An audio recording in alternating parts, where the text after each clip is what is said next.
the last chapter before the midterm, sculpture as three-dimensional medium in art.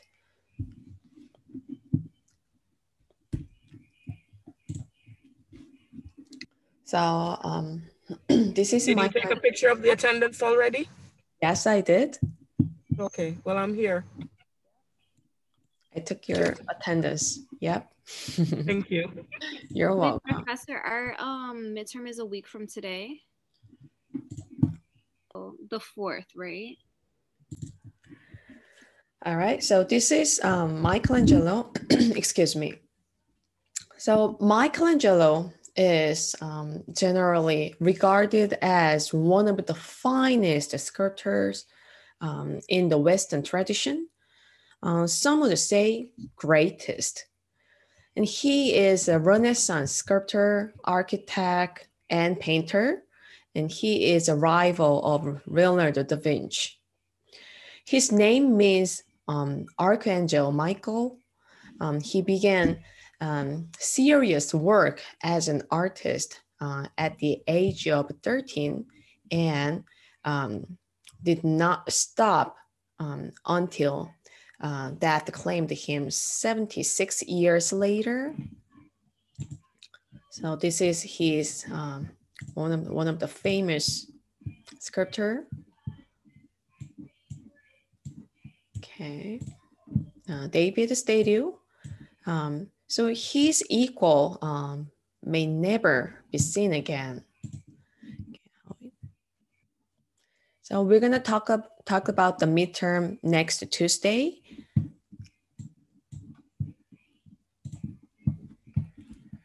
Okay. Good morning. Good morning. So sculptures materials include diverse materials such as marble, metal, ceramics, wood, glass, wax, ice, plastic, and fiber. Sculptors' method today still include chiseling as Michelangelo did, carving, molding, assembling, and constructing, but inventive sculptors are finding new ways to create their art and new materials to make it with. So there are two basic types for displaying sculptures. So first style is freestanding sculpture, which is three-dimensional approach. And the other style is, excuse me, relief sculpture. So which is specifically designed for viewing from one side. So let's see freestanding style first. So this is the freestanding sculpture style.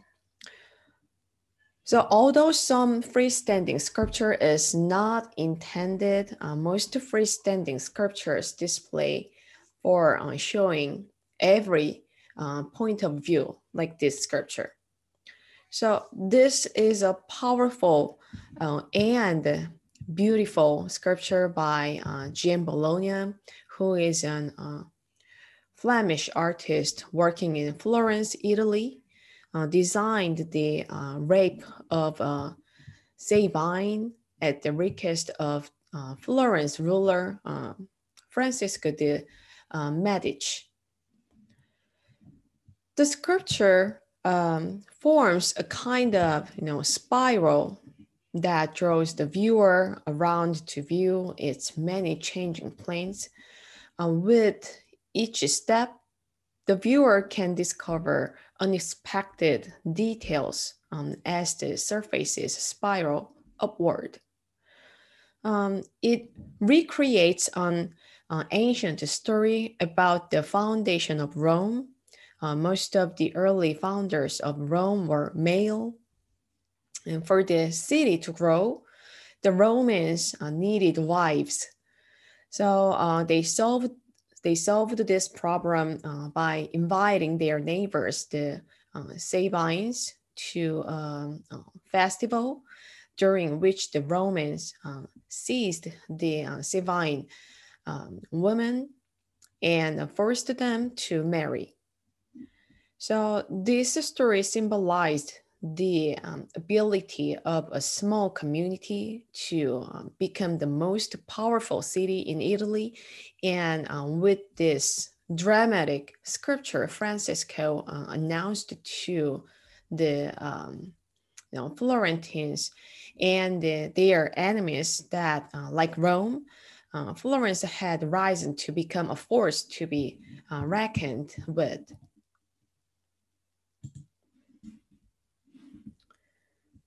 And let's see relief type of sculpture. So there are two ways of relief in sculpture. So one is bas relief and the other one is high relief. What's the difference, everyone, between this bas relief and the high relief? I think the low relief is like, I mean, it doesn't give you a lot of details. I don't, maybe. Yeah. And then the high relief give you like the details, like you can see through the picture. Yes, very good. So so bas relief means low in French. The sculpture's marks are shallow.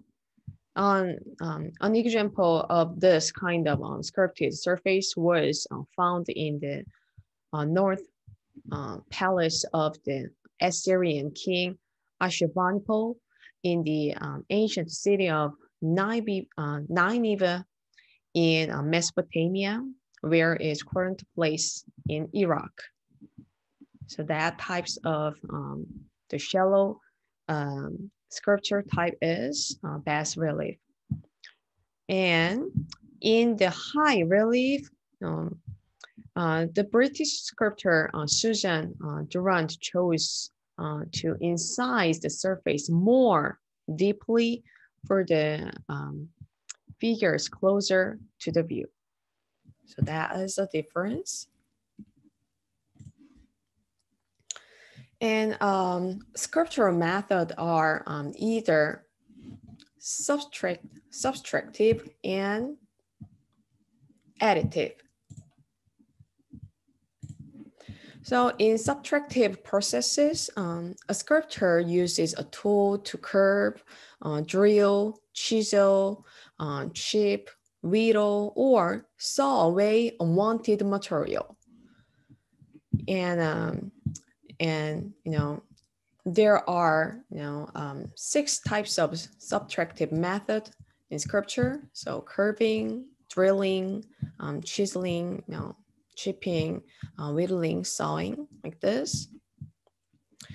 And in the additive process of the modeling, casting, constructing, sculptors add material to make the final artwork.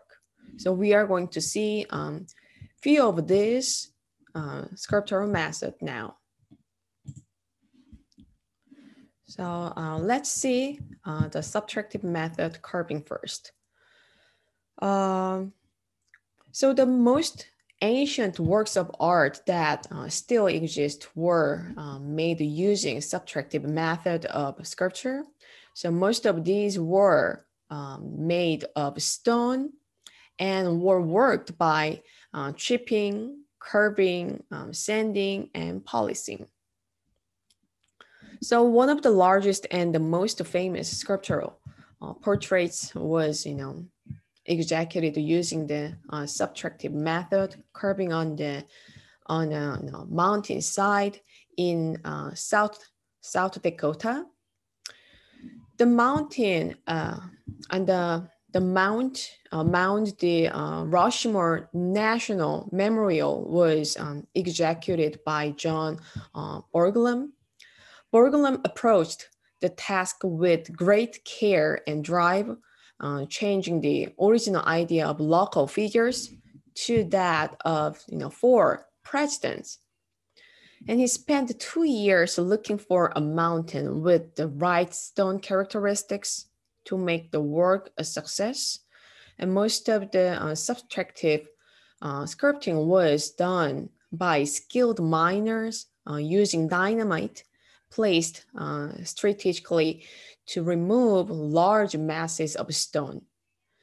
The choice of location and drilling practice were essential because once the stone was removed, it could not be replaced.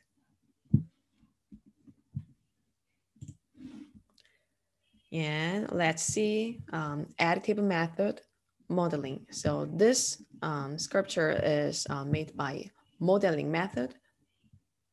So modeling is, modeling in clay and wax is an additive process. The artist builds up the work by adding material. Clay and wax are pliable enough for sculptors to model them with their hands. And large sculptures, such as this ancient coffin sculpture, are built from multiple pieces fired individually. So we can see here the assemblage line in the middle of the sculpture. So 4 separate baked clay pieces make up this coffin sculpture. And the next additive method is casting. So casting involves adding a liquid or pliable material to a mold. It is done in order to set a form in a more durable material or to make it possible to create multiple copies of a work. So the first step in casting is to make a model like this, of the final sculpture. And this is used to make a mold.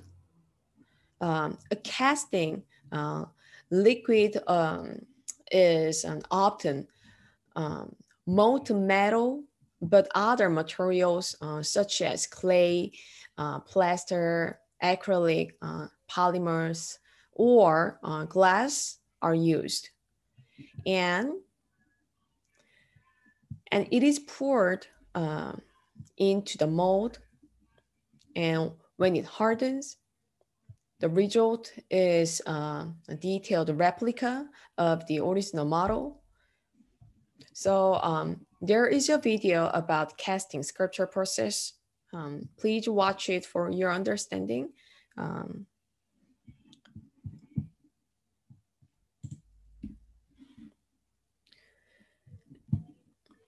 And the traditional processes used for sculpting were ideal for the creation of static objects, but the artists. And in modern, there are diverse types of sculpture we can see, such as earthworks, construction, assemblage, ready-made, kinetic and light sculpture, and installation. So let's see each of the innovative sculpture style. So the previous, the sculpture styles I showed you is the traditional sculpture style. So we're gonna see the innovative sculpture style now. So this is called like earthwork. Can you guess why it is called like earthworks?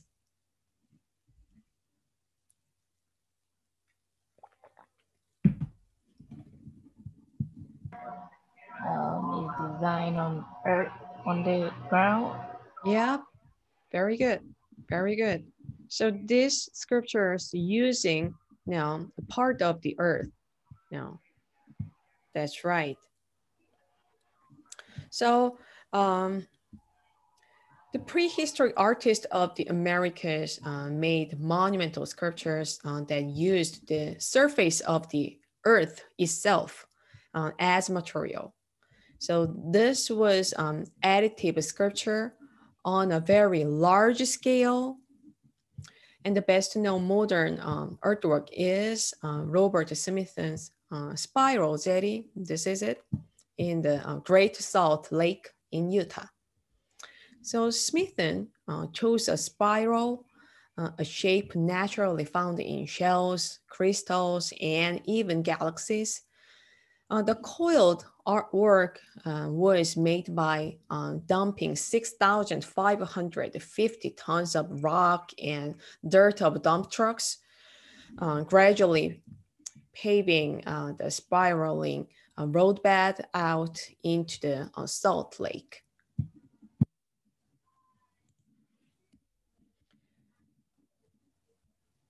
And the next innovative sculpture style is construction. So the idea of constructing sculptures is relatively new. Method for doing so have proliferated with the growth of standardized engineered materials such as sheet, metal, and plastics. In the late 19th century, sculptors began to look beyond the traditional curved or cast forms to the process of constructing. So this is British artist Damien Hirst's work, and he made his work the physical impossibility of death in the mind of someone living out of a large tank full of formaldehyde in which he suspended a dead shark. Of course, not every part of his work was constructed. Hirst had the shark caught by fishermen, and the entire work resembles a dissection specimen in a biology class.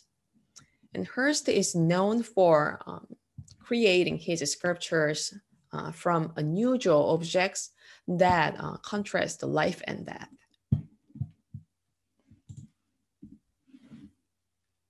And the next new sculpture style is assemblage. So the practice of gathering objects and fabricating item into a work of art is called assemblage. The gathered objects, sometimes called found objects, are repurposed so that they support the visual ideas and compositions of the artist.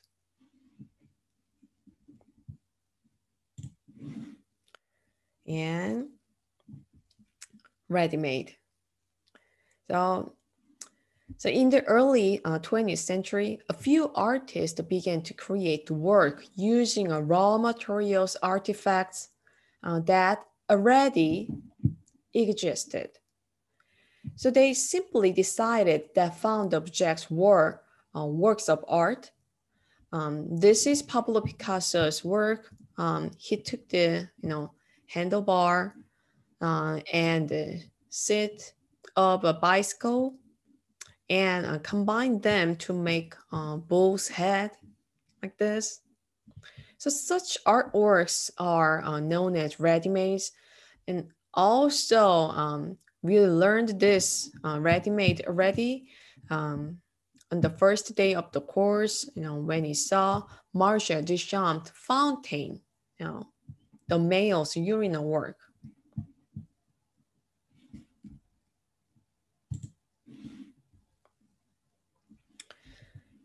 And kinetic and light sculpture.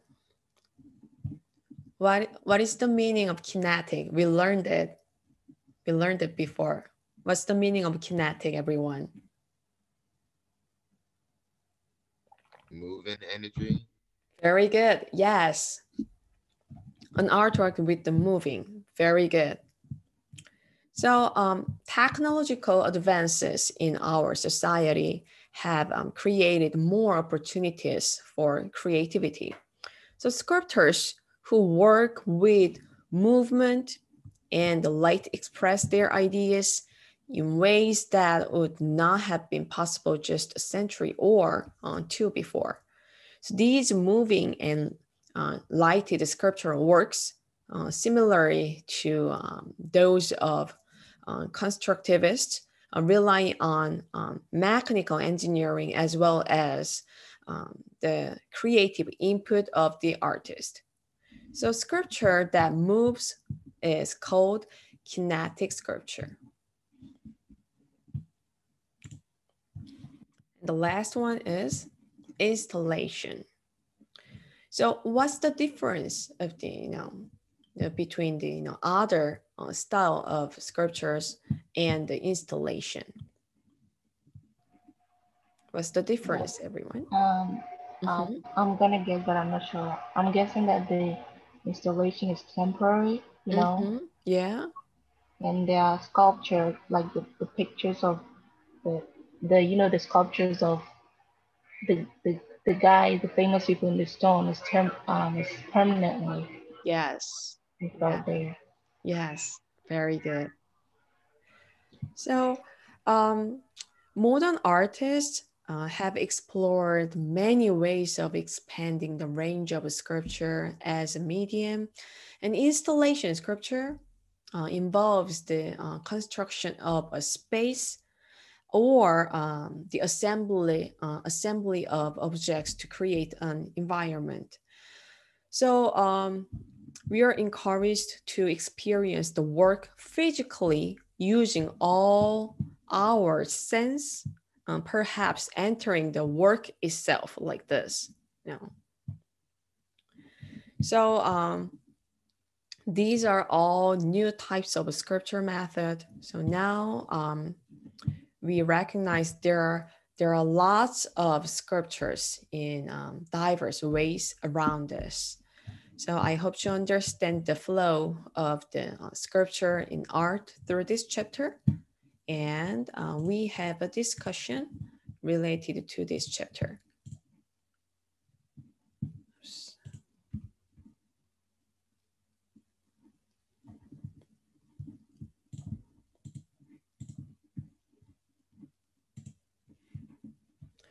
So this is today's topic. Everyone, please go to discussion 6.2 after this meeting. And please reply to answer this question. So what is the difference between a sculpture? So that means the traditional sculpture and an installation. So as the viewer, which one do you prefer and why? So please answer this question. Someone already posted. Very good. All right. So do you have any question